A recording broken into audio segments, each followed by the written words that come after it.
patologías que cruzan con dificultad respiratoria. Nosotros sabemos que la patología o la sintomatología, sintomatología de dificultad respiratoria lo evaluamos con una escala, que es la escala de Silberman-Andersen. En la escala de Silberman-Andersen evaluamos 5 parámetros. Dentro de esos 5 parámetros le damos una puntuación de 0, 1 y 2, dependiendo de la complejidad que tiene. Si no hay, 0. Si hay leve, 1. Si está grave, 2. Entonces tenemos una puntuación y una interpretación que va de una mínima de 0 y una máxima de 10. Y eso se lo vengo repitiendo, lo cual quiere decir que en su examen va a haber casos que tienen dificultad respiratoria y ustedes van a clasificar y van a interpretar la escala de Silberman. Entonces, las patologías que vamos a hablar ahora es de la enfermedad de membrana hialina, que era un término que significa y cómo se llega a ese término de enfermedad de membrana hialina, lo es un estudio anatomopatológico y histológico. ¿Ya? Entonces, cuando yo pido una autopsia, ahí van a ver la presencia de membrana hialina que se encuentra en los ductos alveolares, de ahí sale el nombre de enfermedad de membrana hialina. En la actualidad, ese término de enfermedad de membrana hialina ha sido actualizado por el síndrome de dificultad respiratoria tipo 1. Dentro de lo que son el síndrome de dificultad respiratoria hay dos, el tipo 1 y el tipo 2.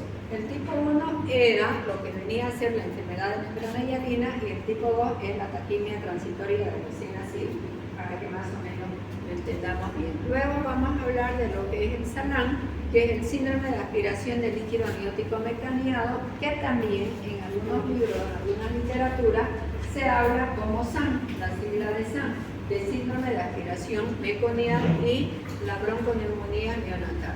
Entonces, hablamos nosotros y recordamos y hemos recordado cómo evaluamos la dificultad respiratoria y cómo lo definimos la dificultad respiratoria.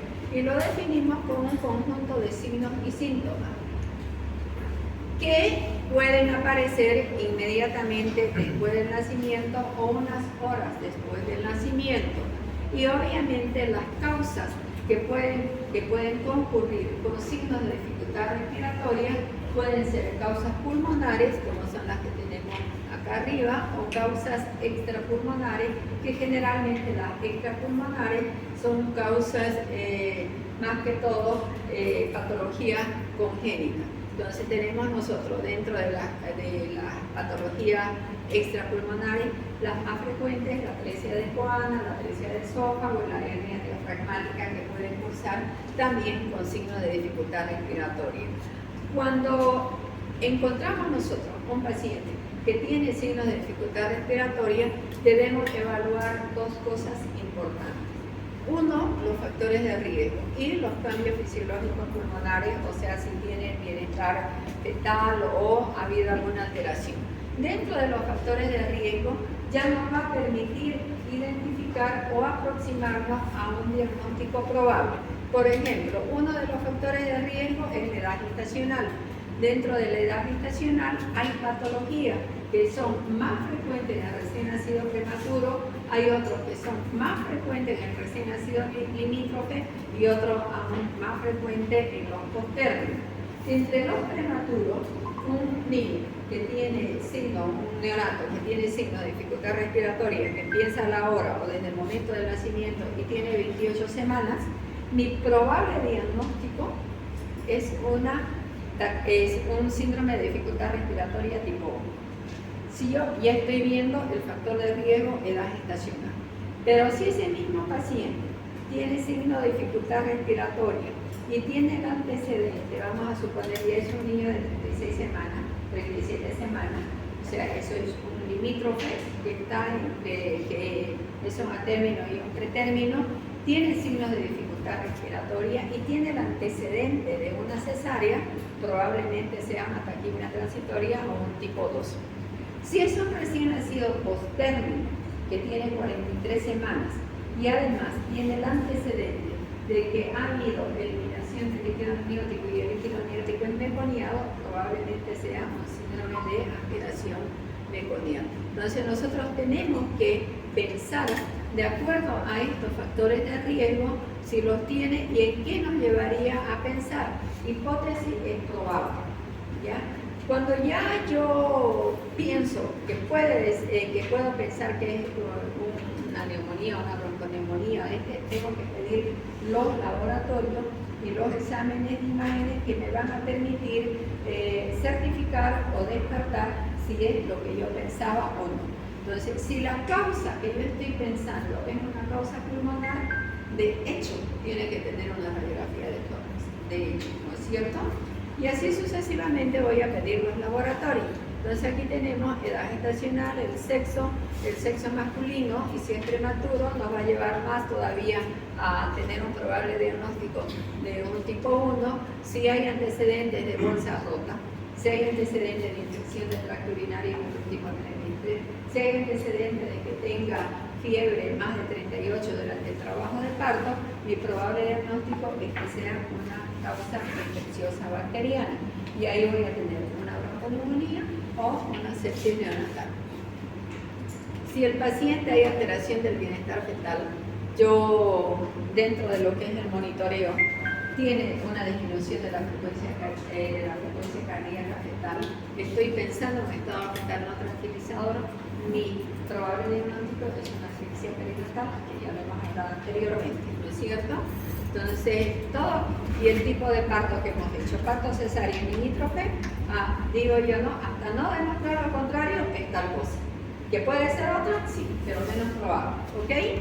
Entonces, la etiología, aquí tenemos las pulmonares y las extrapulmonares que hemos hablado. Luego, ¿cuáles son las patologías más frecuentes?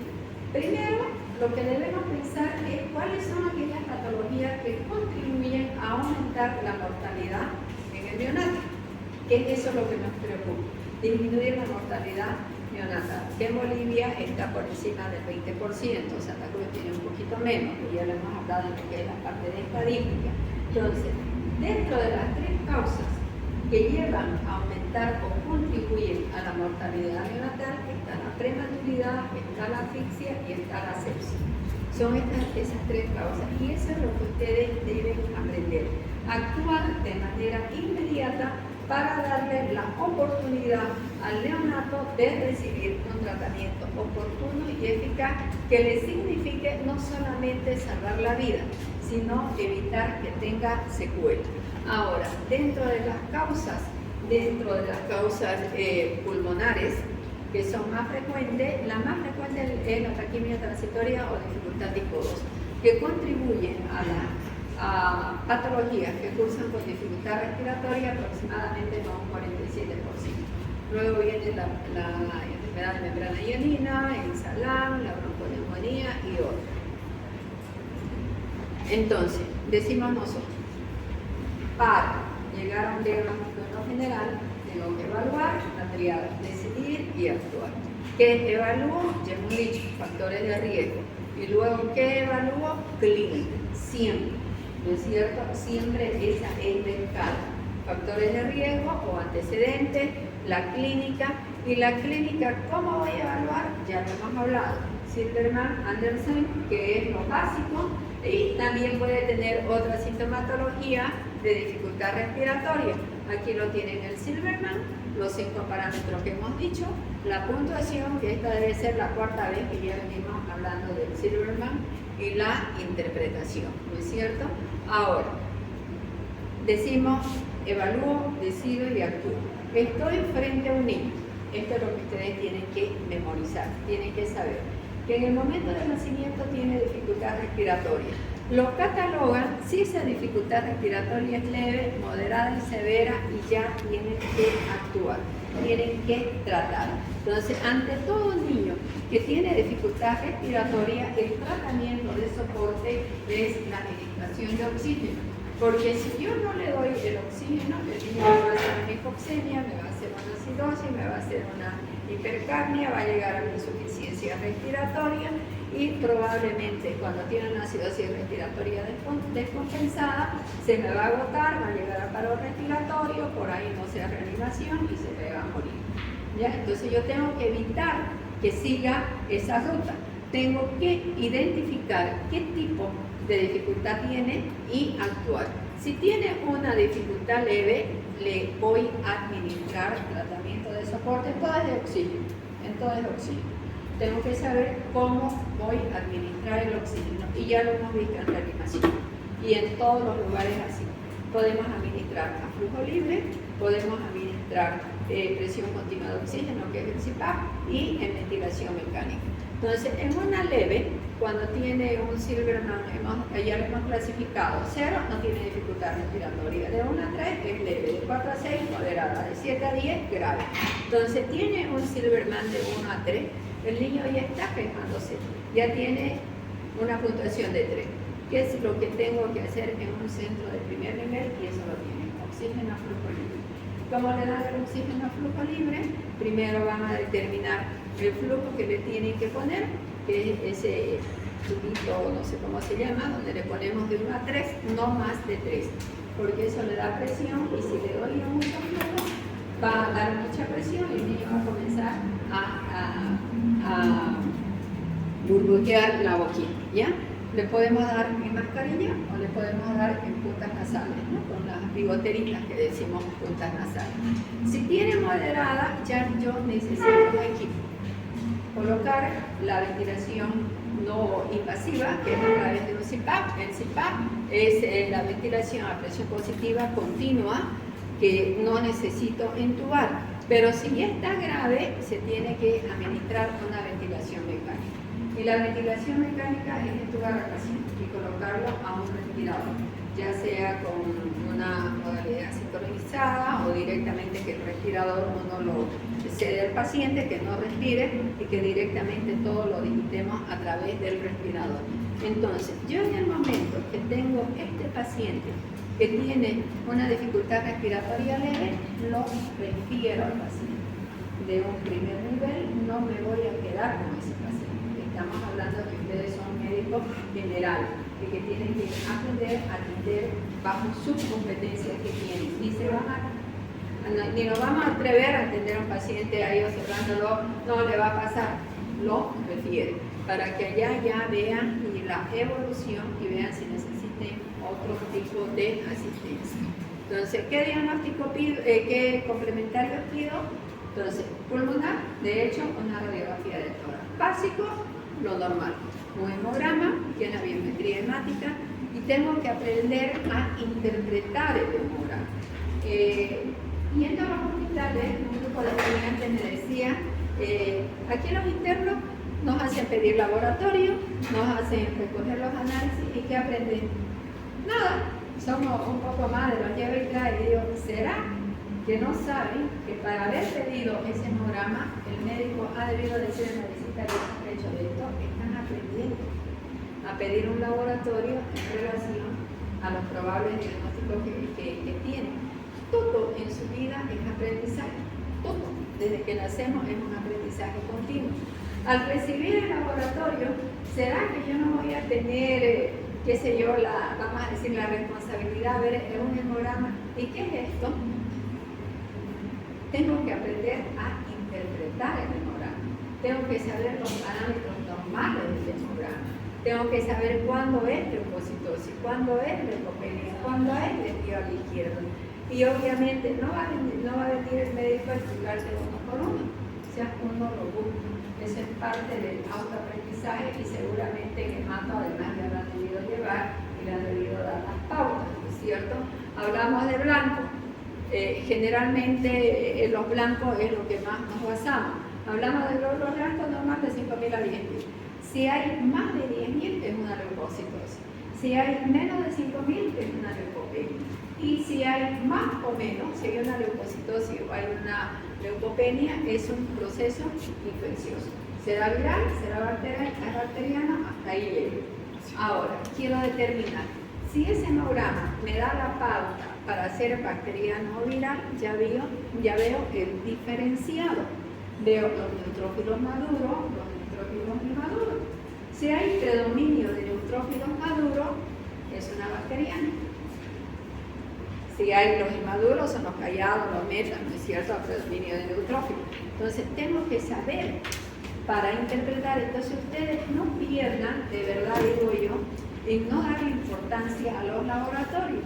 La radiografía, la saco la radiografía y veo que tiene una radiografía normal, que es una radiografía patológica. Esa es la manera de cómo debemos aprender. Entonces yo digo, todo momento en el internado es oportuno para que podamos aprender, para que podamos adquirir conocimiento.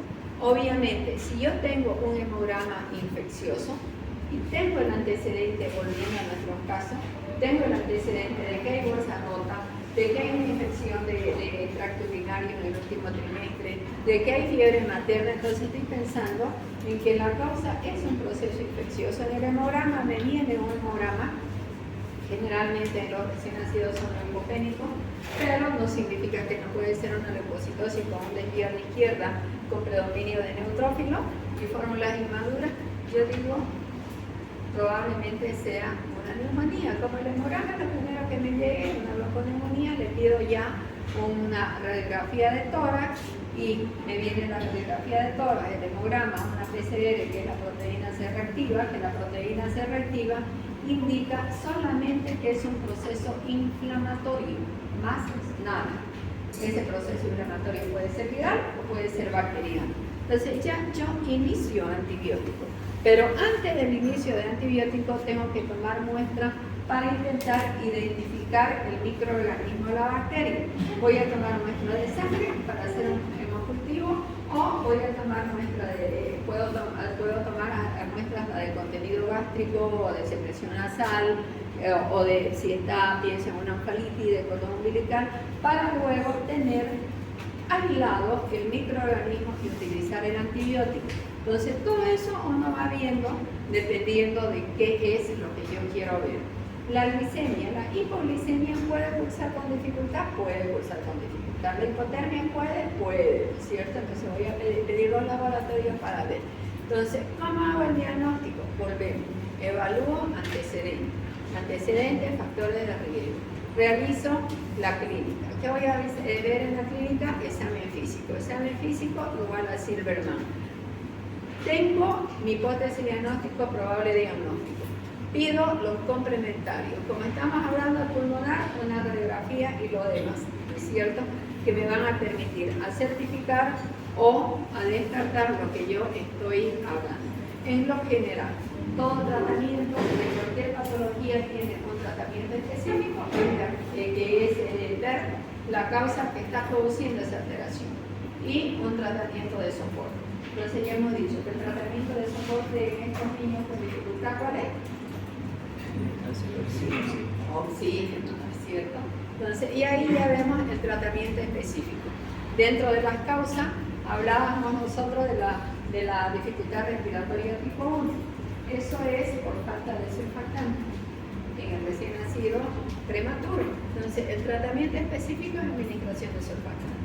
Si es una bronconeumonía, es antibiótico.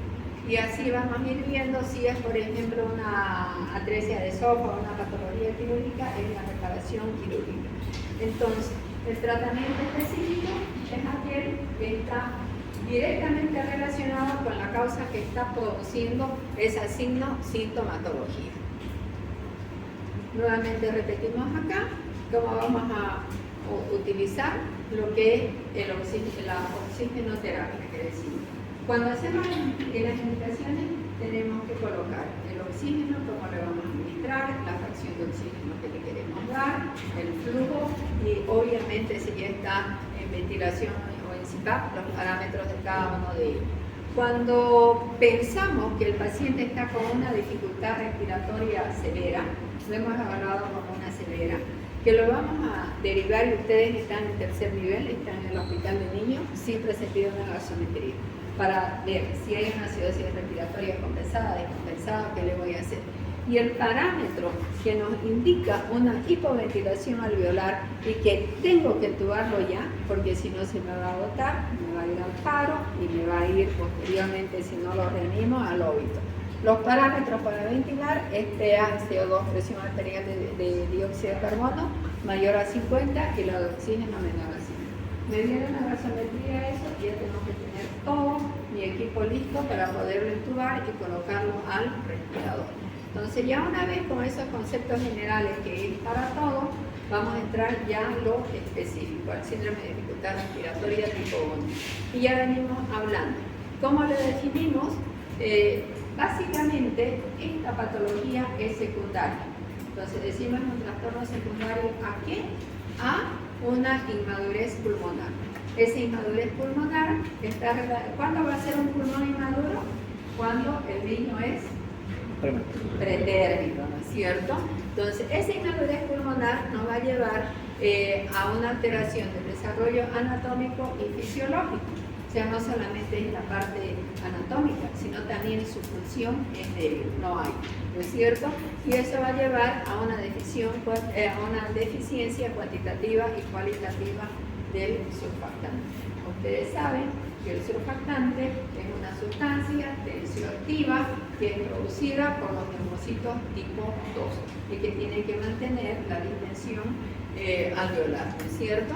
Y obviamente al tener todos estos datos va a producir una atelectasia alveolar que va a llevar a una alteración del intercambio gaseoso y finalmente a la insuficiencia respiratoria. Si vemos nosotros la incidencia, entonces estamos diciendo que es la parte del surfactante. El surfactante se produce a partir de las 22, 23, 24 semanas de edad gestacional, ¿no es cierto? Entonces ahí comienza a producir. Entonces, y va aumentando su producción hasta que más o menos hasta las 34 semanas, aproximadamente 35, ya tiene la cantidad suficiente de surfactante para mantener esa distensión abdominal. Entonces, ¿con esto qué queremos decir? Que a menor edad gestacional tiene mayor probabilidad de que pueda tener esta patología de enfermedad membrana hialina o de síndrome de dificultad respiratoria tipo 1. Y aquí es lo mismo. Vemos nosotros que un niño menor a 29 semanas, probabilidad de tener 80%. A medida que va aumentando la edad gestacional, la probabilidad es menor. ¿Ya? Ahora, ya hemos dicho qué es el surfactante, ya hemos dicho quién lo produce y en qué momento se inicia la producción, desde las 24 hasta las 34 semanas. O sea que prácticamente que un recién nacido a término es muy difícil que tenga una enfermedad de membrana hialina porque tiene la cantidad suficiente de surfactante, a no ser que tenga otros factores de riesgo que vayan a disminuir no la cantidad, no la parte anatómica, sino la función, como es la diabetes o la asfixia, por ejemplo, ¿no es cierto? Entonces, estas son las funciones de las cuales ya hemos hablado y saber que el surfactante, primero, dentro de su composición tiene dos componentes que son importantes: los líquidos, que llega hasta el 90%, y las proteínas, que tenemos la SPA, B, C y D, el 10%, y luego tenemos la fosfatidilcolina, que es la que más tiene, llega a tener el 80% de lo que es dentro de la composición del surfactante.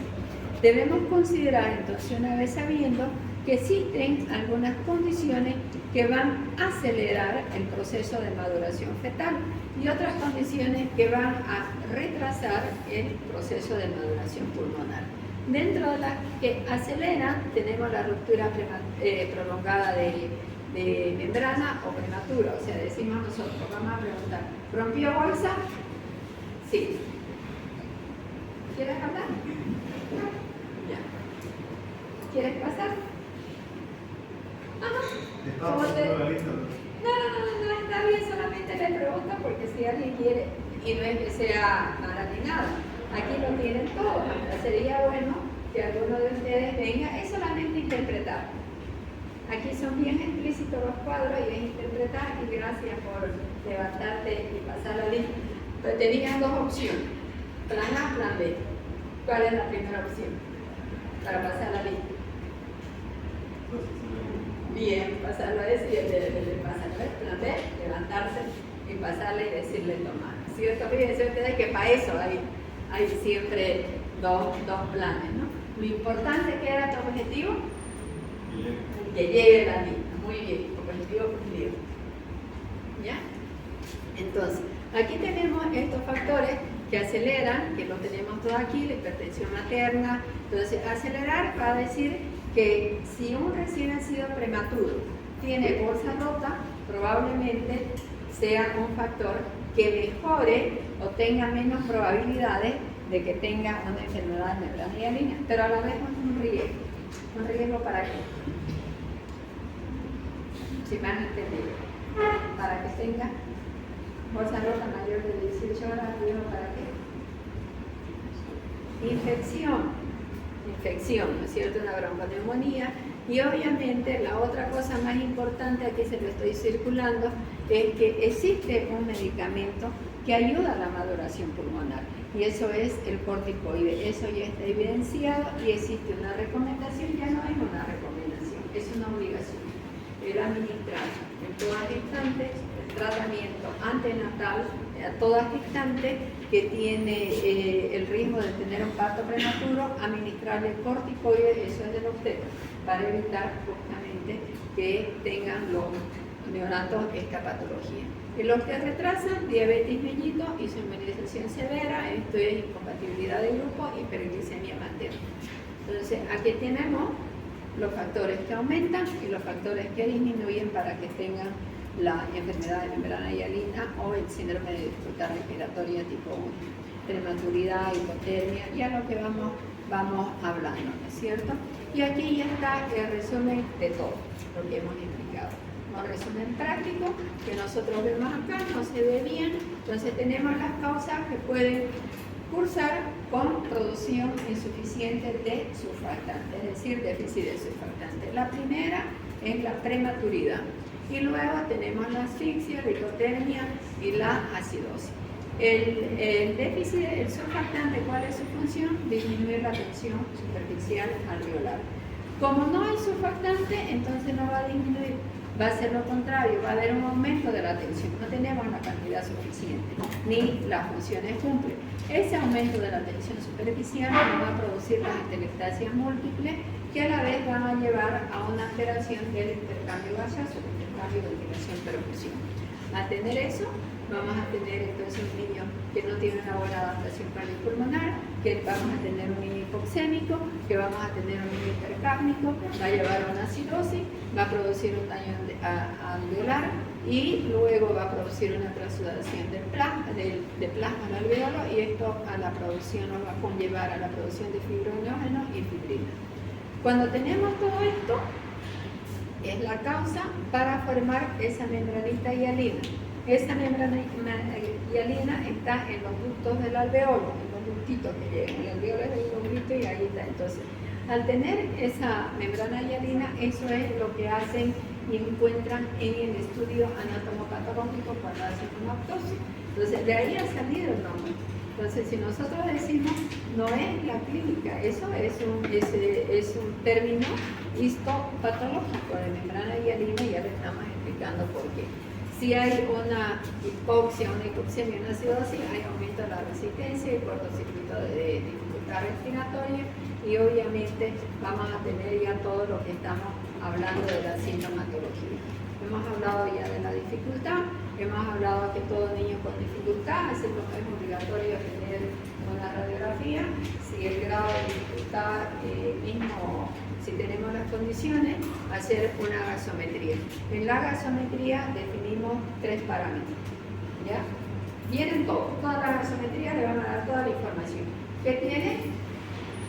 ¿Una gaso? La gasometría es una cosa que se realiza a través de la función arterial. Y me viene el informe, traigo ahí una recuperación interna, ya se le tomaron una gasometría, por ahí le toman, a veces no, le toman otro, ¿no es cierto? Hacen una arteria, ya pesquisan y llevan la mano. Ahí te van a ver el resultado que vas a evaluar en la gasometría. Lo primero que viene, pH. En el pH, ¿cuánto es lo normal? ¿Cuánto? 7 puntos. Todos te corrigen. 7.35 a 7.45. Entonces yo digo, está con 7.20. ¿Qué es? Una acidemia. Solamente si evalúo el pH es una acidemia. Si veo el PO2, estamos hablando de parte respiratoria, voy a ver pH, PO2 y PCO2. Bueno, ya dijimos hace rato lo que tenemos un PO2 de 50. A ver.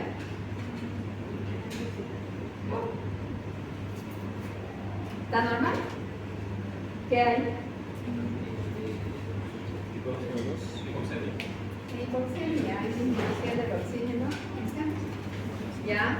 Y tenemos un PO2 por encima de 50. ¿Qué hay?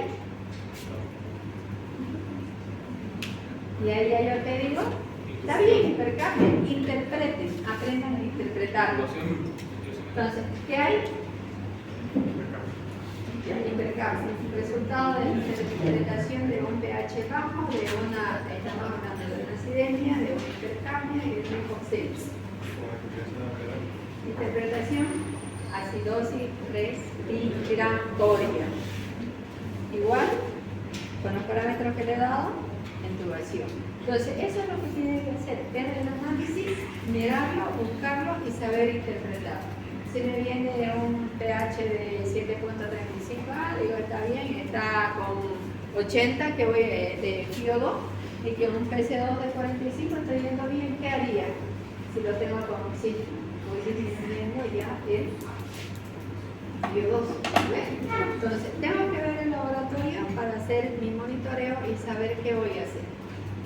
Saber primero, para tomar mi conducta, evalúo mi gaso. Una vez que evalúo mi gaso, me voy a mirar qué tiene de soporte de oxígeno. Está con convencional, está con asistida, está con controlada, está con sincronizada, y voy evaluando de acuerdo al resultado, si aumento mi parámetro o disminuyo mi parámetro. ¿Ya? Entonces, eso es lo importante, que ustedes sepan analizar, interpretar y actuar en el momento oportuno. Lo mismo que le digo de hemograma. Si me viene un hemograma infeccioso, tengo el antecedente, tengo la clínica y me viene, qué sé yo, 3000 de blanco con desvío a la izquierda, ¿cómo no le voy a poner antibiótico? Ese neonato a los 48 horas o 24 horas ya está seco. Y si más me atrasado a esperar el cultivo, ya está con coagulación intravascular diseminada. Y al otro día ya está chao. ¿Es cierto? Entonces tengo que actuar de manera oportuna. Y ustedes tienen que conocerlo en el internado para ir volando y decirle al médico, mire, doctor, está así, me preocupa, para que vayan y lo vean. No dejarlo, que es la costumbre, y les digo por experiencia, que le piden el laboratorio en la mañana, yo pido mi laboratorio en la mañana. El interno lo recoge en la tarde. Y todo bonito, va y me lo coloca todo ordenadito en la historia clínica y ni lo ha mirado. Y al otro día, uno llega y ¿qué hubo tal cosa? Y el paciente copiando. ¿Lo mostraste? No. ¿Por qué? Porque no sabemos evaluar. Entonces, todo laboratorio tiene que ser evaluado, porque tiene que tener su análisis y obviamente su seguimiento, ¿ya? Entonces, volviendo a la clínica, fíjense ustedes que aquí tenemos 4 estadios. Tenemos la fase inicial, que empieza desde las 0 a las 6 horas. ¿Qué quiere decir? Que ese niño puede empezar con signos de dificultad respiratoria ya en la sala de parto. Luego va a empeorar, su fase crítica podríamos decir. A las 6 a 48 horas, ahí se mantiene. Si hablamos de Silberman, aquí empieza con un Silberman, vamos a suponer de 3. Aquí ya está con 4 o 5. Aquí se mantiene 4 a 5 y aquí ya empieza a mejorar. Evolución desfavorable, aquí empieza con 4, aquí está con 7, aquí está con, en vez de mantener está con 8, desfavorable. Ya eso tienen que más o menos ustedes analizar. Ahora, existen algunas pruebas que pueden nosotros realizar, no se lo hace, eso es para conocimiento, no lo hacemos nosotros, para ver que son, si hay o no hay surfactante. Esa prueba se llama la prueba de aspirado gástrico. ¿Qué quiere decir aspirado gástrico? Que yo tengo que meter una sondita al estómago, ya sea orogástrico o nasogástrico, sacar 1 ml de contenido gástrico, lo saco, meto la sonda, saco el contenido gástrico, lo diluyo y lo agito. Diluir es con 9 ml, aquí está, de alcohol etílico al 95 o suero fisiológico, y lo agito, así como hacemos con la Coca-Cola. Hace la Coca-Cola y burbujea, tiene gas, dice, cuando no tiene gas es vieja, dice, ¿dónde la toman? ¿No es? Lo mismo aquí. Lo agitamos y vemos si hay o no hay burbuja. Si hay burbuja, quiere decir que hay surfactante. Que descartamos que ese prematuro tenga una dificultad respiratoria, probablemente no, pero sí es menos probable hay surfactante, ¿ya? Si no hay burbuja, no hay surfactante, es una prueba negativa. Entonces, ¿cómo lo interpretamos en relación a la presión de surfactante? Dudosa, si forma la corona al borde del tubo. Tenemos el tubito de vidrio, colocamos, hacemos 10 ml, lo tapamos, lo agitamos, y si me forma la burbuja en el borde externo del tubo, por afuera este es mi tubo. Aquí hay las burbujitas, digo, interpretación dudosa. Si hay surfactante en toda la superficie de esto de acá está lleno de burbujas, digo posiblemente tenga surfactante. Eso me va a dar una pauta a que tenga mayor o menor probabilidad de que tenga una membrana hialina. ¿Hay pruebas antenatales que se deben hacer? Sí, hay pruebas.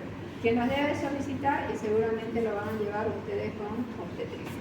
Y esta es la prueba de índice de colicitina y fingomielina. Eso se hace a través de una punción, una amniocentesis para sacar el líquido amniótico y ven ya la relación en relación a los resultados siempre. Los laboratorios a veces varían dependiendo del reactivo que utilizan, los tipos de laboratorio, pero más o menos tenemos cuando es mayor a 2, es una maduración pulmonar fetal es menor, cuando es menor a 2, la inmadurez pulmonar fetal es mayor. Ahora, hasta ahí hasta acá nosotros. ¿Qué hacemos nosotros cuando ya lo tenemos al límite? Lo primero que vamos a hacer es evaluar escala esta más membrana de hialina, y hemos visto la clínica y ahorita estamos ya evaluando y determinar el grado. Existen 4 grados de membrana hialina, tipo 1, tipo 2, tipo 3, tipo 4, o leve, moderado, grave y muy grave. ¿Y eso en base a qué lo hacemos? En base a la imagen radiológica. Y esa imagen radiológica tenemos 3 parámetros: la infiltración reticulogranular, el broncograma aéreo y la transparencia pulmonar. En una tipo 1 prácticamente va a haber muy poco, que lo vamos a confundir como si fuera una radiografía normal. Entonces, ¿qué vemos aquí en esta radiografía? Vemos la silueta cardíaca con los bordes bien definidos, aparentemente hay una imagen reticulogranular así un poquito blanquito, medio disminuido, y la transparencia está prácticamente conservada. Entonces, hasta puede ser catalogarla como una radiografía normal, pero por los antecedentes lo evaluamos como una enfermedad de membrana hialina o síndrome de dificultad respiratoria tipo 1 o leve. Cuando ya pasa a un estadio 2 o a una forma moderada, fíjense cómo disminuye la transparencia. Ya se va haciendo un poquito más blanca en relación a la anterior. Y además, ya vamos, si bien visualizamos lo que es la silueta cardíaca, podemos ver lo que son los broncogramas aéreos, que son los de negrito, que pueden ser y pasar, pueden llegar a los broncogramas que tenemos aquí, hasta la silueta cardíaca. Ya, ahora, seguimos avanzando y obviamente que ya vamos perdiendo el contorno de la silueta cardíaca. La visualizamos, pero ya con bordes irregulares, el broncograma aéreo se hace más visible, los nódulos tienden a ser más confluentes y la transparencia está disminuida. Cuando ya llegamos al estadio 4 ya es todo blanco. Eso se llama imagen de vidrio esmerilado. Una imagen de vidrio esmerilado es una enfermedad de membrana hialina o síndrome de dificultad respiratoria tipo 1 muy grave. Entonces aquí ya no hay diferencia entre la silueta cardíaca y lo que es los pulmoncitos. Tenemos entonces, no hay aire pulmonar y obviamente que el pronóstico es severo y la mortalidad es bastante alta. Diagnóstico diferencial es con todas las otras patologías. Ahora, ¿qué debería hacer el obstetra? Prevenir, ¿no es cierto? Prevenir y tratar de que ese niño, ese producto vaya a desencadenar un parto prematuro, tiene que hacerle la maduración pulmonar. Entonces tiene un factor de riesgo, piensa que va a hacer un parto prematuro, tiene que administrarle, como hemos dicho, corticoides y evaluar la edad gestacional a través de ecografía, ver el bienestar fetal a través del monitoreo cardíaco fetal, ¿ya? Entonces, ¿qué hacemos ya nosotros? El obstetra tiene su parte, nosotros tenemos nuestra parte. ¿Desde qué momento empieza toda la pediatra? Desde el momento que lo llaman a la sala de parto, desde el momento que le dicen que va a recibir un niño de 30 semanas. Ahí ya hemos dicho, tenemos dos planes, ¿no es cierto?, para atender al recién nacido. Plan A, plan B. Plan A, atención inmediata, lo que van a hacer en la práctica. En un niño que llora, que respire, que es materno. Plan B, en el niño que no llora, o que no respira, o que no tiene envoltorio muscular, y no es un recién nacido a término. ¿Cuál es el decido? Reanimación neonatal, ¿no es cierto? Entonces, en todos estos niños ya no incluye reanimación neonatal, hacer los bloques. Bloque A, bloque B, dependiendo si fracasamos, si nuestro bloque hemos tenido éxito, vamos avanzando, ¿no? Y empezamos con el bloque A, que es el CCK, calor, secado, estimulación, posición y aspiración en caso necesario. Oxígeno al 100%, trato de evitar la oxigenación al 100%. Prematuro, empiezo con un 30%. A término, con un 21%, ¿no es cierto? Eso ya lo hemos llevado. Siempre antes de empezar los bloques, yo tengo que poner el control del oxímetro de pulso en la mano derecha, que es controlar la oximetría reductal. Y utilizar, ya todos los servicios lo tienen, el blender, que es la concentración y la mezcla de oxígeno con aire. Entonces, empiezo yo, ¿no es cierto?, en la sala de parto, haciendo reanimación. Y voy avanzando a medida de la respuesta que tengo a cada bloque que haga. ¿Qué hace lo que decíamos antenatal? Hay diferentes autores y hemos dicho ya el corticoide. ¿Qué nos dice la norma nuestra? Beta-betasona. Y la beta-betasona la tienen que poner en esta semana, entre las 24 a las 36 semanas. Se pone 2 dosis con un intervalo de 24 horas a 12 miligramos. Ni le pongan más ni le pongan menos. Las dosis están establecidas en dos dosis. ¿Qué es lo que hace? Mejora la capacidad funcional del pulmón, lo cual va a acelerar el desarrollo morfológico de los neumocitos y obviamente va a producir más surfactante y va a estimular la síntesis de los fosfolípidos. ¿Qué hacemos cuando el niño nace? Ya, evaluamos los factores de riesgo y vamos a ver la edad gestacional. Y dentro de la edad gestacional, el tratamiento específico es surfactante. Y de acuerdo a la edad gestacional, yo el surfactante exógeno, o se podría poner directamente en el pulmón, voy a ver si va a ser un tratamiento profiláctico, precoz, rescate o rescate selectivo. Eso depende de la edad gestacional y de las horas que tiene. Si es menor a 31 semanas, tengo que poner el surfactante en la sala de parto. Me dice 29 semanas, ya yo sé que me va a hacer una enfermedad de y tengo que prevenir, que voy a administrar profiláctica, prevenir que la haga en la sala de parto.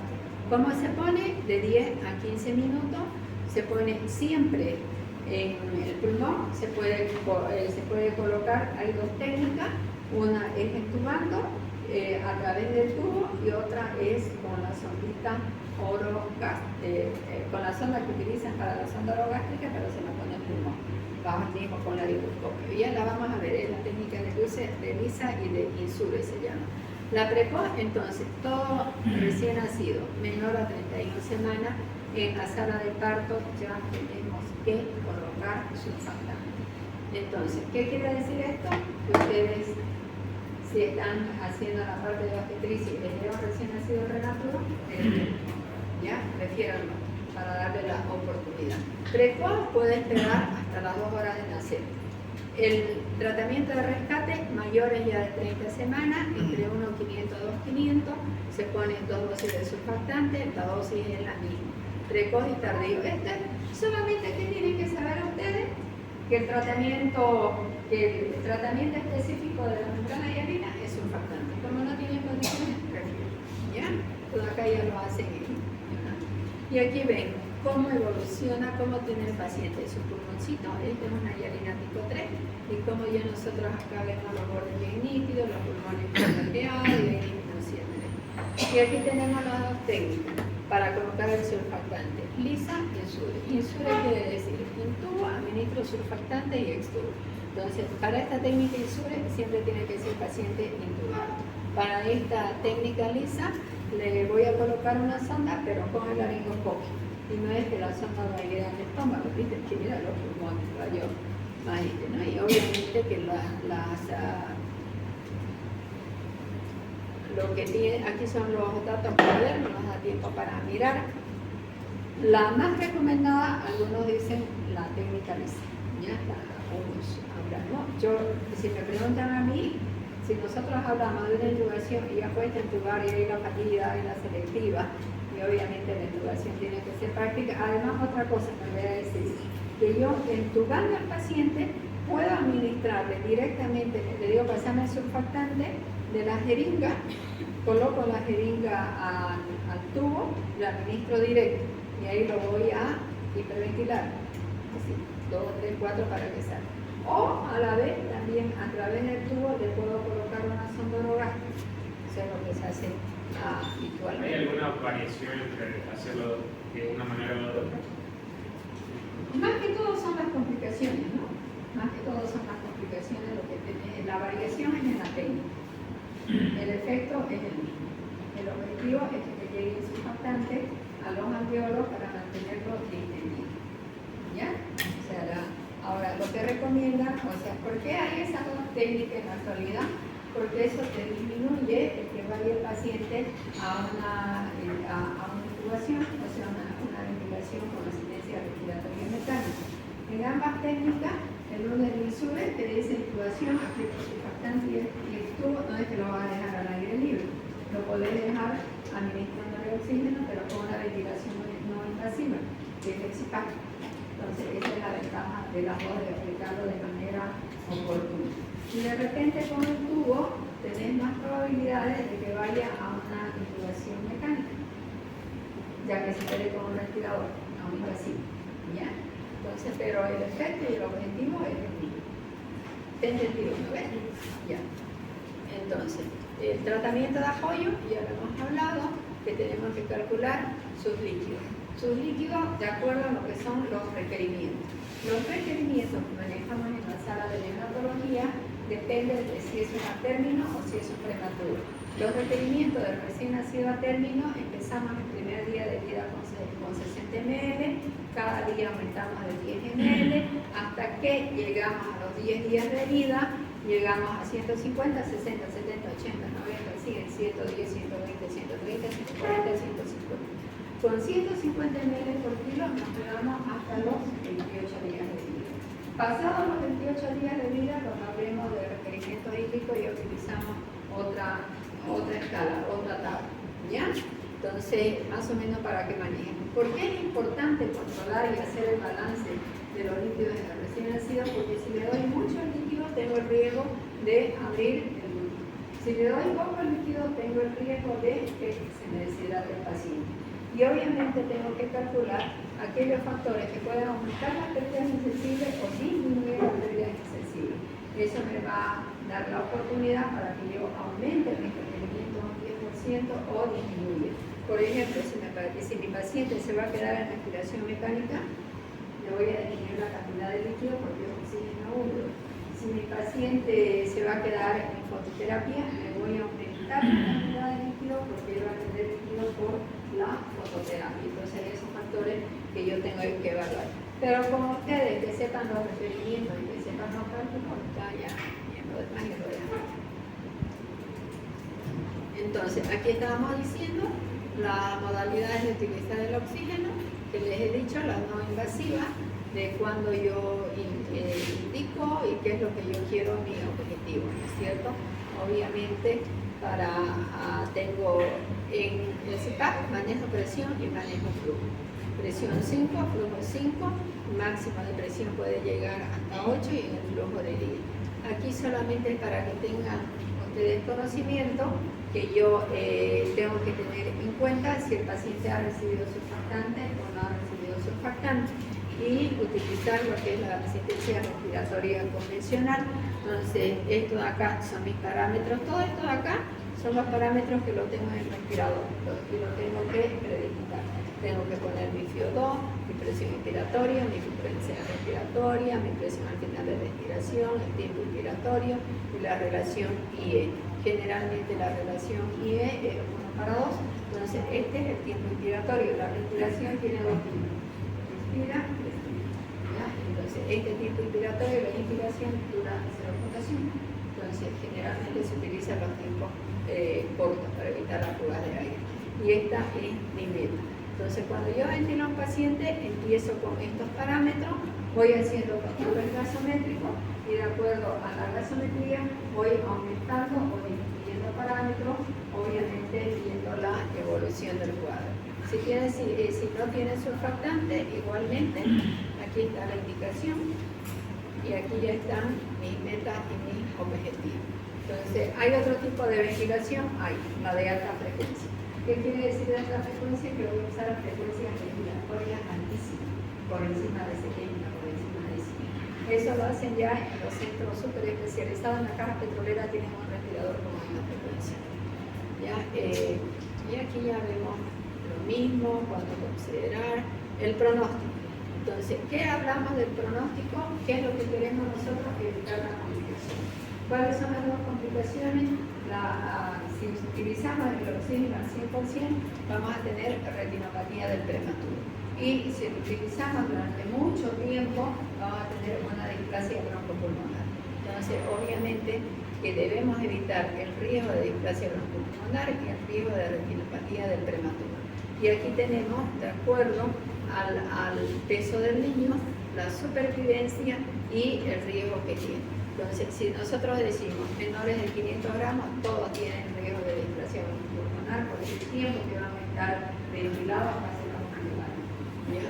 Y obviamente también el riesgo de la ruptura, de la retinopatía. Entonces, aquí tenemos la tablita de la sobrevida, de acuerdo a la edad gestacional. Entonces, a menor edad gestacional, la sobrevida es menor. A mayor edad gestacional, la sobrevida es mayor. Y ahora vamos a entrar a otra patología, que es el síndrome de aspiración de líquido amniótico meconial, o algunas literaturas vienen como SAM, síndrome de aspiración meconial. ¿Ya?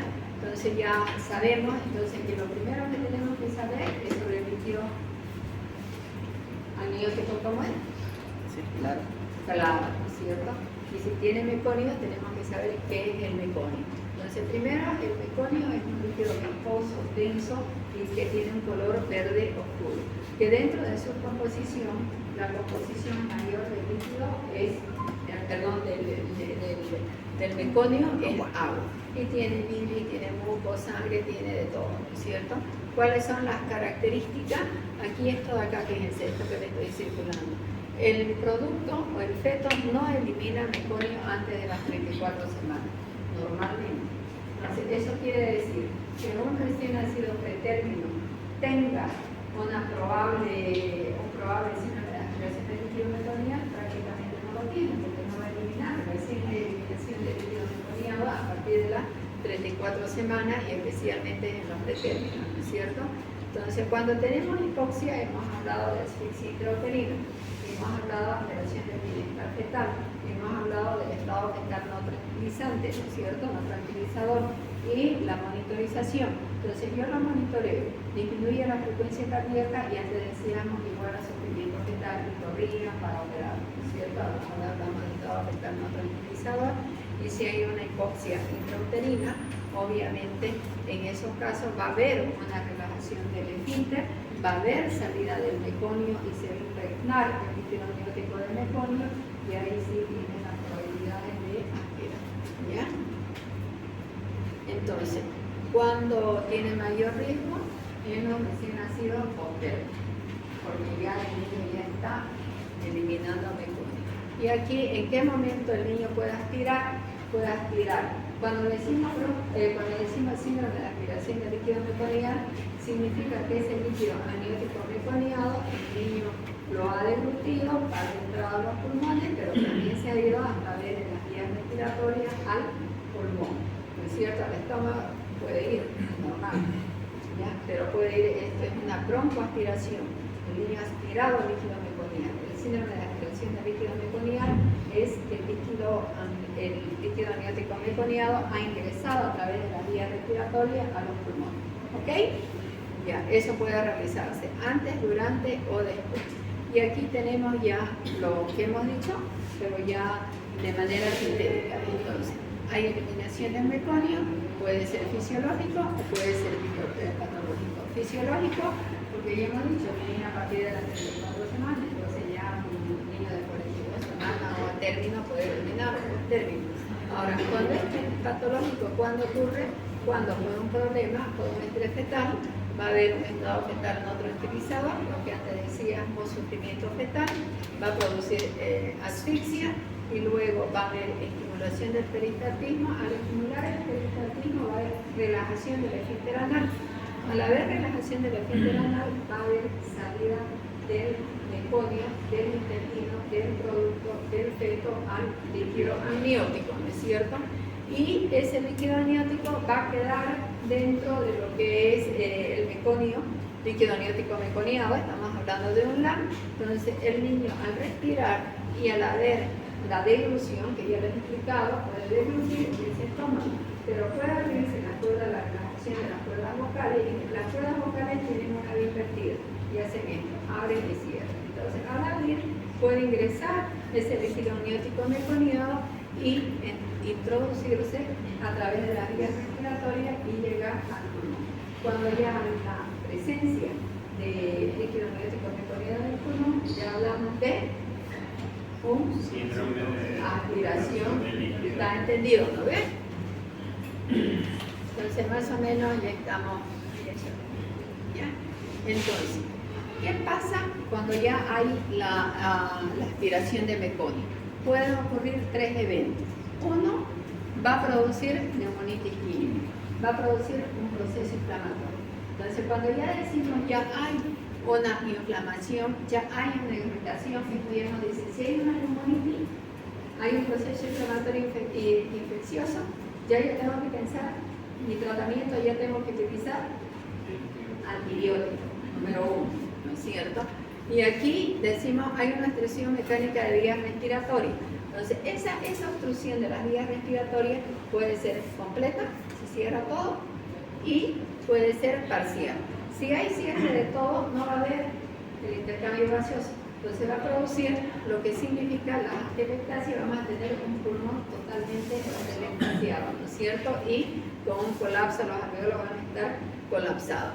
Cuando hay una obstrucción parcial, entonces va a haber un poquito, va a actuar como válvula, ¿sí? ¿Ya? Y esto va a producir un atrapamiento aéreo y los alveolos van a estar hiperinsuflados. Entonces, al estar hiperinsuflados podemos tener estas complicaciones: neumotórax, neumomediastino, presencia de aire en cualquier parte de las estructuras, síndrome de escape aéreo, enfisema pulmonar, aire en pleura, aire en mediastino, aire en pericardio, ¿ya? Entonces, y la otra es que hay, la otra cosa que se ha demostrado, que al haber aspiración meconial hay disminución del surfactante. Entonces, va a haber surfactante, pero no va a actuar. Entonces, ahí sacamos otro tratamiento más. ¿Qué vamos a colocar? Surfactante. O sea, fíjense ustedes que todo esto está relacionado, y aquí ya yo digo, voy a utilizar antibióticos porque hay una neumonitis química, hay surfactante, pero está inactivado, entonces no está funcionando. Entonces voy a utilizar surfactante, que es lo nuevo que estamos utilizando, surfactante. Todo esto nos va a llevar a una alteración del intercambio gaseoso, hipoxia, hipercamia, vasoconstricción y la complicación. La complicación más frecuente del SALAM es la hipertensión pulmonar persistente. Y obviamente hacemos gasometría y nos vamos a una ventilación. Las presiones son altas en la ventilación. Examen físico, como le hemos dicho, hay algo específico en el examen físico de un niño meconiado. Cuando observamos nosotros un niño meconiado, observamos la piel, el cordón y los anexos, están todos llenos y impregnados de color verde. Eso es algo característico que ya nos da a pensar que ha habido líquido meconiado.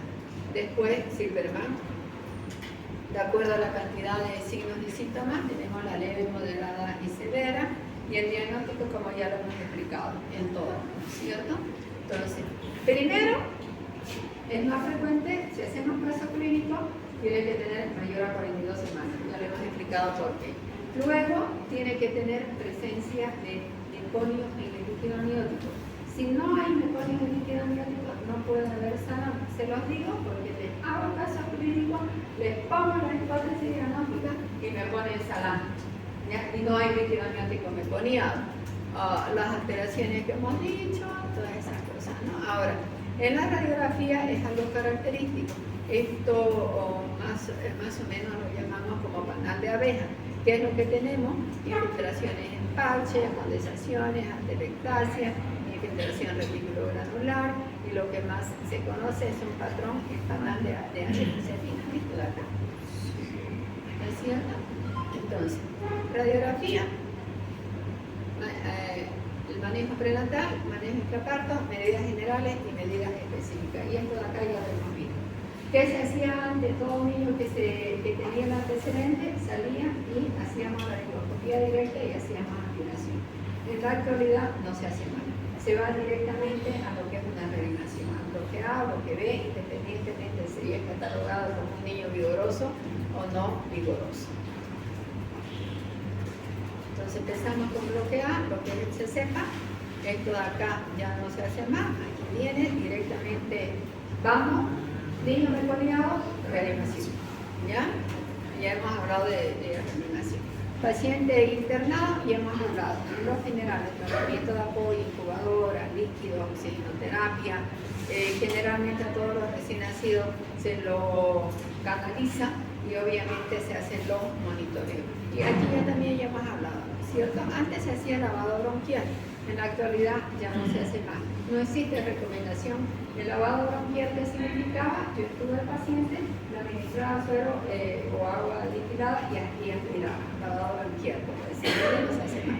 ¿Ya? Entonces ya hemos dicho antibióticos. ¿El por qué? ¿El por qué de antibióticos? ¿Por qué?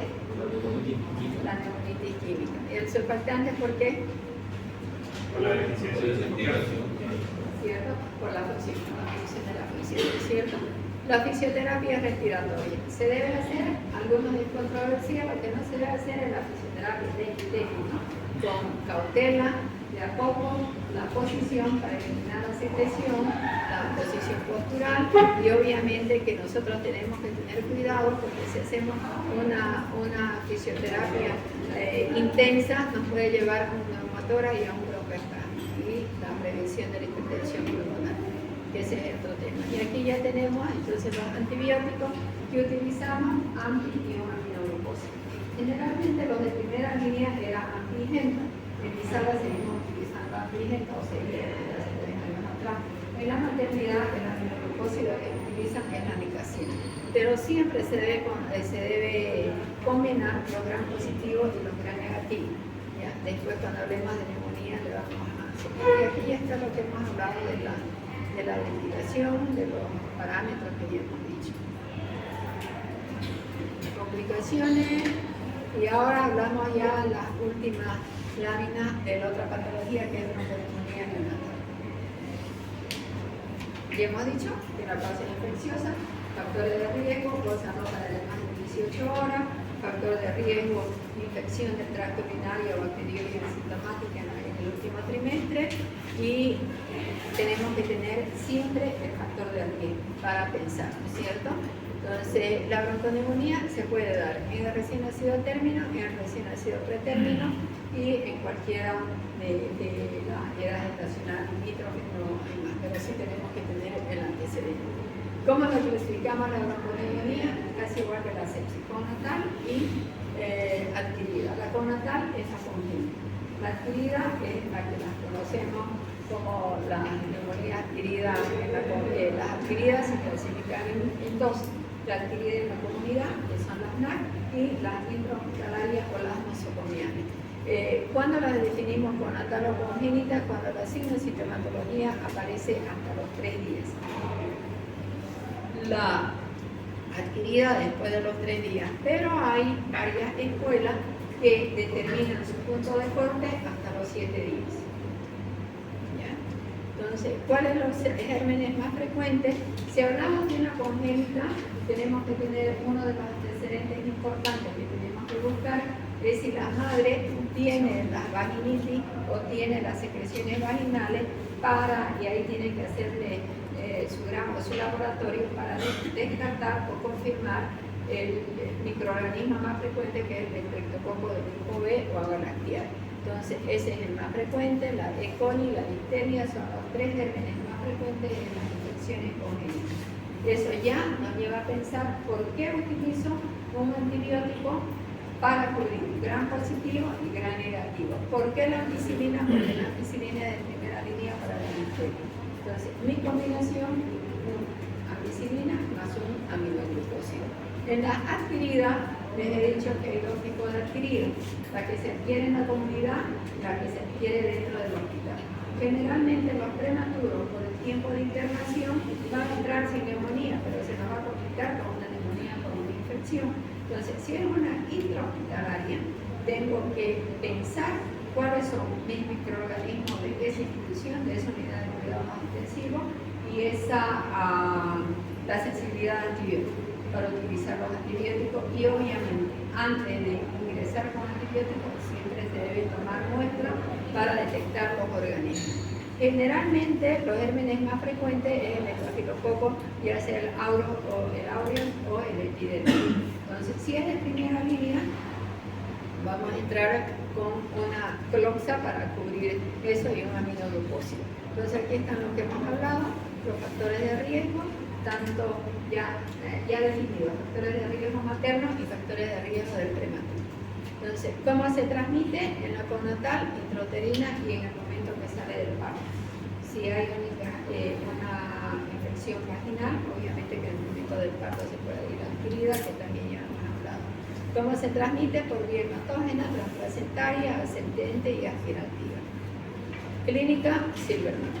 Gérmenes más frecuentes en la radiografía, esto es muy importante. En el estafilococo, ¿cuáles son las imágenes características? Los neumatocelos, los abscesos y los derrames pleurales. Lo más frecuente, los otros ya son los infiltrados, ¿ya? Entonces, ¿cuál es el tratamiento preventivo para ese germen más frecuente? Primero, que tenemos que hacer el tratamiento, aquí lo hacen la normativa es ampicilina, pero la primera línea tiene sensibilidad a la penicilina. ¿Ya? Entonces tienen obligación del obstetra a hacer un cultivo entre las 35 y 37 semanas para descartar o confirmar una infección por estreptococo y obviamente tratar. ¿Ya? Factores de riesgo, lo que hemos hablado todos los días. ¿Cuál es el tratamiento? Ampicilina, 2 gramos, 4 horas antes del parto. Y luego se sigue con 1 gramo cada 4 horas hasta el parto.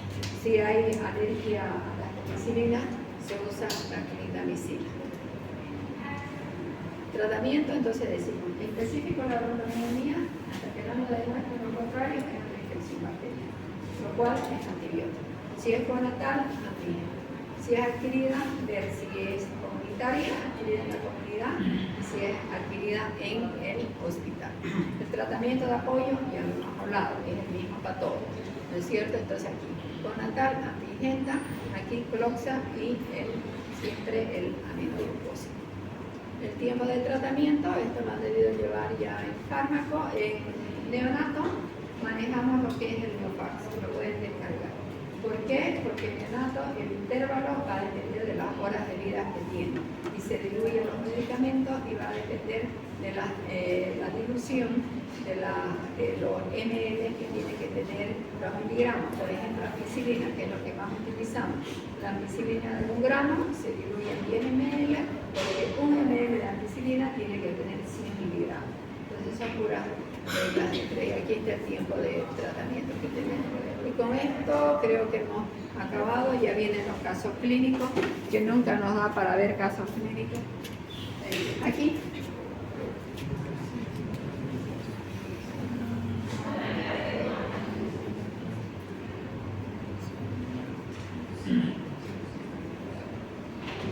A ver, ¿dónde está?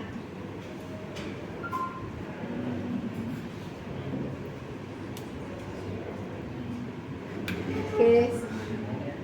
Más o menos así son las preguntas, ¿ya? A veces les pongo las opciones, la gran mayoría de las veces no les pongo las opciones. ¿Qué tienen de antecedente? ¿Qué es? ¿Qué antecedente van a mirar ahí? tienen que ver los antecedentes, ¿no es cierto? Para ver si es a término, si es pretérmino, si hay factores de riesgo, si no hay factores de riesgo. ¿Ya? Bueno, con esto hemos acabado. Ya pasaron, me estaba comentando de que ustedes ya pasaron con el doctor. Van a empezar las prácticas hospitalarias, coordinan con el doctor. Y luego yo voy a hacer con mi grupo lo que es la atención inmediata, de recién nacido y reanimación. Estamos viendo más o menos abril y mayo, junio y probablemente